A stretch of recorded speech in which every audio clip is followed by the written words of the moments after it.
Hello dear students, हम BCom first year का एवीएसटी paper second business statistics का chapter सांख्यिकीय माध्य पढ़ रहे थे। सांख्यिकीय माध्य 3 प्रकार के होते हैं। स्थिति संबंधी माध्य, सेकंड है गणित संबंधी माध्य व थर्ड है व्यापारिक माध्य। स्थिति संबंधी माध्य में मध्य का व बहुलक जिसे भूयिष्ठिक भी कहते हैं, तो मध्य का व बहुलक आते हैं। मध्य का को मीडियन व बहुलक को मोड कहते हैं। व्यापारिक माध्य में चल माध्य, प्रगामी माध्य व संग्रथित माध्य, ये 3 माध्य आते हैं। व गणितीय माध्य में समांतर माध्य, गुणोत्तर माध्य, हरात्मक माध्य व वर्गीकरण या द्विघात माध्य, ये 4 माध्य आते हैं। लास्ट क्लास में हमने पढ़ा था कि व्यक्तिगत श्रेणी में समांतर माध्य की गणना किस प्रकार की जाती है। समांतर माध्य को कैलकुलेट करने के 2 मेथड थे। फर्स्ट था डायरेक्ट मेथड व सेकंड है इनडायरेक्ट मेथड।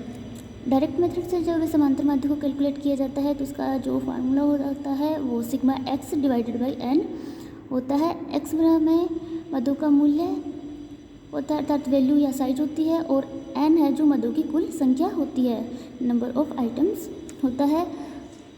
और इनडायरेक्ट मेथड में सबसे पहले हम कल्पित माध्य को कैलकुलेट कर लेते हैं। कल्पित माध्य श्रेणी में किसी भी संख्या को कल्पित माध्य मान लेते हैं।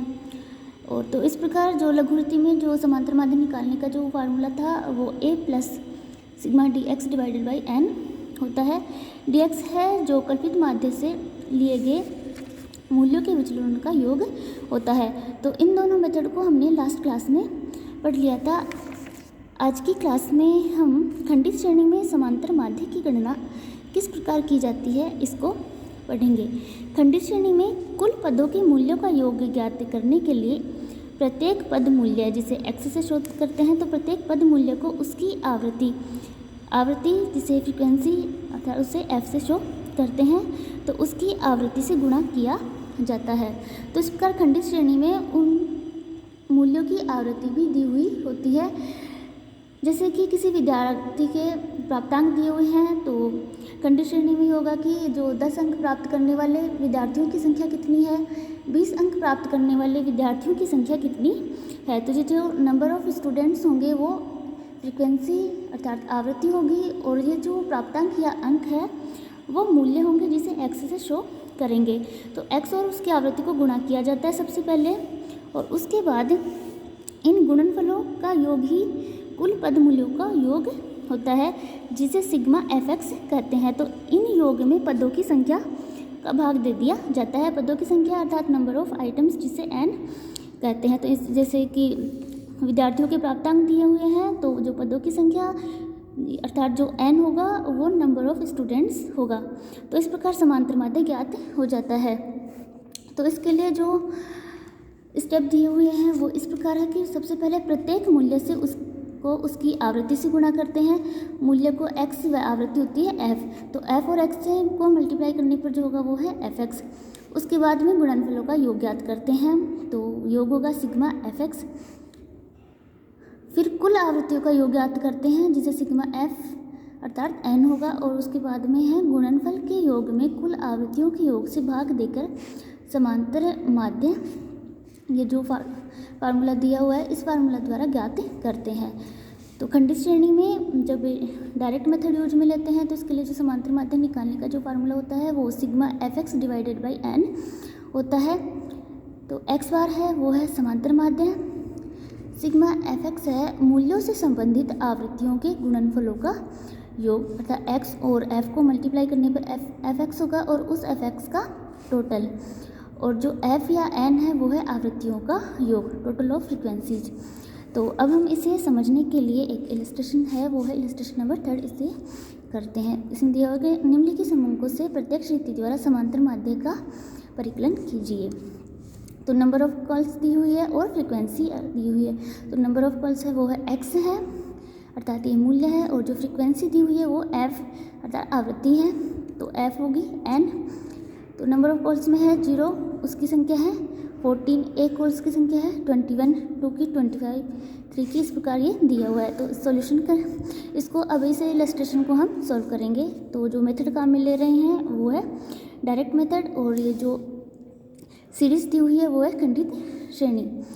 तो सबसे पहले नंबर ऑफ कॉल्स जो कि x है, सेकंड कॉलम है वो है फ्रीक्वेंसी f का, और थर्ड कॉलम बनेगा f और x के गुणनफल का, तो product of f and x जिसे fx से शो करेंगे। तो x है 0 से लेके 7 तक का, फ्रीक्वेंसी दी हुई है 0 की है 14, फिर 1 की है 21,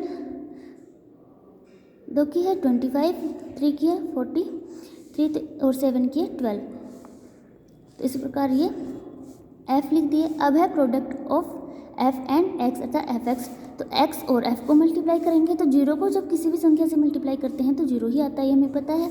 तो 0 को 14 से मल्टीप्लाई करने पर 0, 1 को 21 से 21, 2 को 25 से 50, तो इस प्रकार से मल्टीप्लाई कर लेंगे। अब हम इसका टोटल करेंगे, तो f का टोटल, तो n बराबर ये इसका टोटल कर लेंगे 0 से 7 तक का फ्रीक्वेंसी का, तो ये जो टोटल है वो है 245। fx का टोटल सिग्मा fx वो है 922। अब ये फॉर्मूला लगाएंगे, फॉर्मूला क्या था, x बार बराबर sigma fx divided by n होता है। तो सिग्मा fx था 922 और n है वो है टोटल ऑफ फ्रीक्वेंसी, वो कितनी है 245। तो 922 डिवाइडेड बाई 245 करने पर जो 3.76 होगा वो अर्थमेटिक मीन होगा। तो इस प्रकार जो मीन है वो है 3.76 कॉल। अब हम सेकंड मेथड है वो है शॉर्टकट मेथड या अप्रत्यक्ष विधि जिसे लघु रीति भी कहते हैं। तो इसके भी वही स्टेप है। सबसे पहले हम कल्पित माध्य जिसे एक मानेंगे तो कल्पित माध्य मान लेते हैं, वो कल्पित माध्य श्रेणी के किसी मूल्य में से ही हम लेते हैं। फिर उसके बाद में कल्पित माध्य से वास्तविक मूल्यों के विचलन ज्ञात करते हैं। तो विचलन को dx से शो करते हैं। dx बराबर क्या होता है x माइनस ए, वास्तविक मूल्यों को a से a का अंतर होता है, अर्थात मूल्य व समांतर वो कल्पित माध्य का ये डिफरेंस होता है। नेक्स्ट है इन विचलनों अर्थात dx को संबंधित आवृत्ति से गुणा करते हैं। तो खंडित श्रेणी में आवृत्ति भी दी हुई होती है, तो dx को f से गुणा करते हैं तो क्या होगा f dx। जब व्यक्तिगत श्रेणी होता है तो उसमें ओनली dx निकलता है, तो इसके लिए व्यक्तिगत श्रेणी में जो फार्मूला होगा वो a plus sigma dx divided by n होता है, क्योंकि इसमें फ्रीक्वेंसी नहीं होती। लेकिन इसमें फ्रीक्वेंसी होती है तो इसलिए dx को f से मल्टीप्लाई करते हैं। उसके बाद में हम f dx का टोटल करते हैं, तो सिग्मा f dx। फिर जो नेक्स्ट होता है गुणनफल के योग में कुल आवृत्तियों के योग का भाग देने पर जो संख्या प्राप्त होती है उसे कल्पित माध्य में जोड़कर अथवा घटाकर समांतर माध्य ज्ञात करते हैं। तो इस प्रकार शॉर्टकट मेथड में जब प्रत्यक्ष रीति में हम समांतर माध्य निकालते हैं, तो जब शॉर्टकट मेथड को जब यूज में लिया जाता है तो इसके लिए जो समांतर माध्य निकालने का जो फार्मूला होता है वो a plus sigma f d x divided by n होता है, अर्थात a plus minus sigma f d x divided by n होगा। तो इसे हम समझने के लिए एक इलस्ट्रेशन कर रहे हैं। तो इलस्ट्रेशन दिया हुआ है,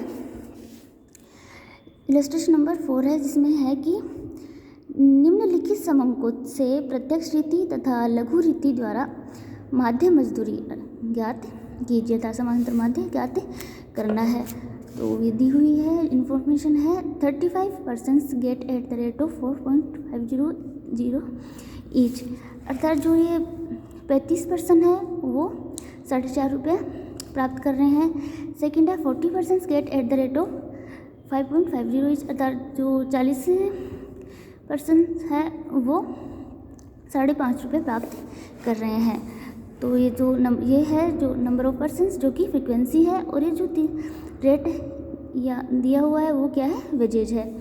तो वेजेज है वो क्या है इन रेट में दी हुई है, तो है पहले 4.50 फिर 5.50 6.50, इस प्रकार हम ये पूरी वेजेज लिख देंगे। अब इनको प्राप्त करने वाले व्यक्तियों की संख्या दी हुई है, तो नंबर ऑफ पर्सन 4.5 रुपये प्राप्त करने वाले व्यक्तियों की कुल संख्या कितनी है 35, फिर 5.5 रुपये प्राप्त करने वाले व्यक्तियों की संख्या है 40, जिसमें एक व्यक्ति कर रहा है 4.5 रुपये।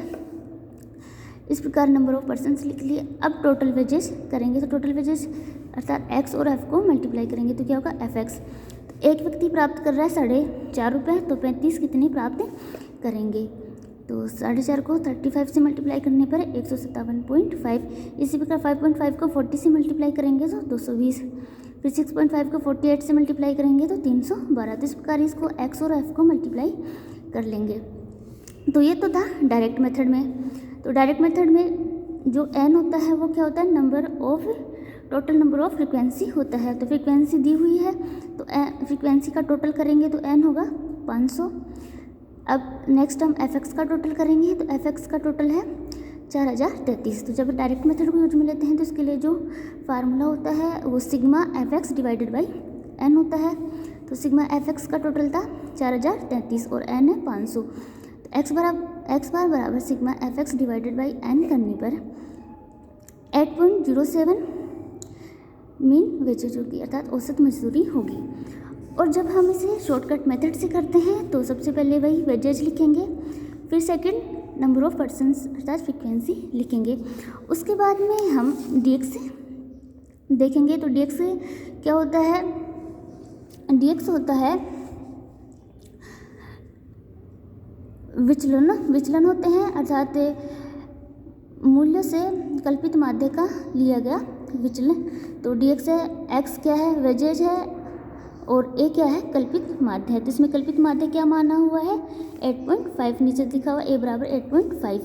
तो 4.5 और 8.5 का डिफरेंस होता है माइनस में 4, क्योंकि a अर्थात कल्पित माध्य जाता है। फिर 5.5 माइनस 8.5 करेंगे तो माइनस के 3, फिर 6.5 माइनस 8.5 करेंगे तो माइनस के 2। इस प्रकार 8.5 माइनस 8.5 करने पर 0। अब जो होगा वो पॉजिटिव में होगा।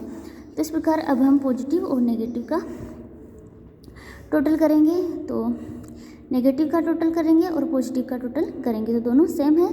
तो dx की वैल्यू नील। अब क्या होगा, product of dx and f। तो dx को f से मल्टीप्लाई करेंगे तो -4 को 35 से मल्टीप्लाई करेंगे तो माइनस के 140। तो इस पर माइनस को जब पॉजिटिव वैल्यू से मल्टीप्लाई करते हैं तो माइनस ही होता है। तो और 40 को -3 से तो माइनस के 120, 48 को -2 से माइनस के 96। इसी प्रकार जब 125 से 0 से मल्टीप्लाई करेंगे तो 0। अब है पॉजिटिव वैल्यू को मल्टीप्लाई करें तो 87 को 1 से मल्टीप्लाई करेंगे तो 87, फिर 43 को 2 से तो 86। इस प्रकार ये होगा।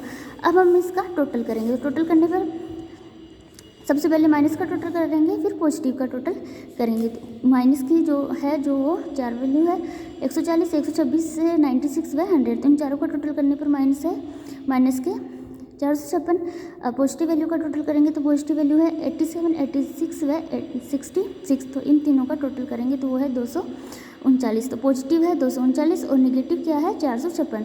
तो सिग्मा FTX होगा वो नेगेटिव में होगा। नेगेटिव कितना है 217। तो सबसे पहले हम इसका जो फार्मूला होता है a plus minus sigma FDX divided by n होता है। सिग्मा FDX कितना था, माइनस में था तो माइनस के 217 डिवाइडेड बाई n कितना है 500 डिवाइडेड बाई n करने पर जो वैल्यू होगी वो माइनस की होगी और वो कितनी है माइनस के 43, माइनस का 0.43, जिसे हम कल्पित माध्यम में माइनस कर देंगे क्योंकि ये वैल्यू माइनस में आई है। तो कल्पित माध्य था 8.5। तो 8.5 माइनस से 0.43 करने पर जो मीन होगा वो है 8.07। तो ये था खंडित श्रेणी में समांतर माध्य को किस प्रकार ज्ञात किया जाता है। नेक्स्ट क्लास में हम पढ़ेंगे कि सतत श्रेणी में समांतर माध्य को किस प्रकार कैलकुलेट किया जाता है।